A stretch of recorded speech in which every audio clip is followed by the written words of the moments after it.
జై గురుదత్త. దొడ్డేరు యాత్ర మనల్ని మరో లోకంలో విహరింపచేస్తుంది.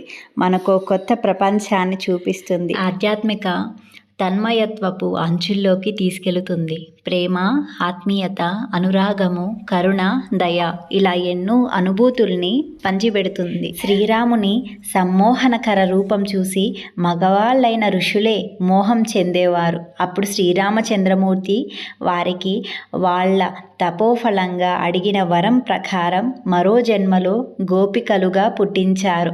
కృష్ణుని ఆకర్షణ శక్తి ఎంతటిది అంటే ఆ ఆకర్షణకు లోనై గోపికలు అందరి కళ్ళు గప్పి శ్రీకృష్ణ పరమాత్ముని దగ్గరకు అర్ధరాత్రిళ్ళు కూడా చేరి రాసక్రీడల్లో మునిగిపోయేవారు. ఆ గోపికలంతా దొడ్డేరిలో అప్పాజీ భక్త బృందంగా వెలిశారు. వాళ్ళ నృత్యం, గానం, భక్తి, పారవశ్యం, తన్మయత్వాన్ని చూడాల్సిందే, చూసి ధన్యత పొందాల్సిందే. సాధకుల యొక్క ప్రత్యక్ష పరోక్ష అప్పాజీ సన్నిధి అనుభవాలు వినాల్సిందే. ఆశ్రమంలో ఒక మందిరంలో శ్రీ దత్తాత్రేయుల వారిని ప్రతిష్ఠించారు. పక్కనే వేరొక మందిరంలో పై భాగంలో శ్రీపాద శ్రీవల్లభుణ్ణి, క్రింది భాగంలో శ్రీ నృసింహ సరస్వతి స్వామిని ప్రతిష్ఠించారు. దత్త మందిరం ఎదురుగా పెద్ద దత్తపాదుకలతో కూడిన ఔదుంబర వృక్షం ఆకాశాన్ని అంటుతూ సాక్షాత్ దత్తుని ప్రతిరూపంగా ఉంటుంది. శ్రీగురుని మందిరం ఎదురుగా పెద్ద శివలింగం దర్శనమిస్తుంది.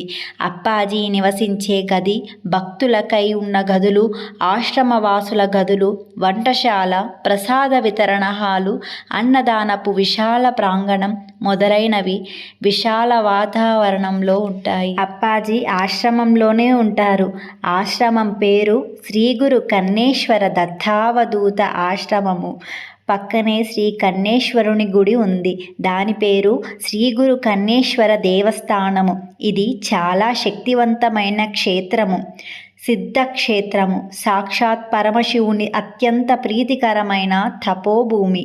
అప్పాజీ అక్కడ జరిగే అన్ని దైనందిక కార్యక్రమాల్లోనూ పాలు పంచుకుంటూ ఉదయం హారతి, అనంతరం తన ధ్యాన మందిరంలోనూ, తర్వాత శ్రీ కన్నేశ్వరుని గుడిలోనూ పూజాధికాలు పూర్తి చేసుకుంటారు. తిరిగి సాయంత్రం హారతి కాగానే మళ్ళీ ధ్యాన మందిరంలోకి వెళ్ళి పూజ ముగించుకుంటారు. వీటితో పాటు భక్తులు చెప్పేవి వింటుంటారు. ఆశ్రమ పర్యవేక్షణ వ్యవహారాలను చూస్తుంటారు. ఆశ్రమంలో నిత్యం నిరంతరంగా విశేష అన్నదానం జరుగుతుంటుంది. ప్రతి గురువారం, అమావాస్యలలో హోమము, పంచామృత అభిషేకము, విశేష పూజ ఉంటుంది.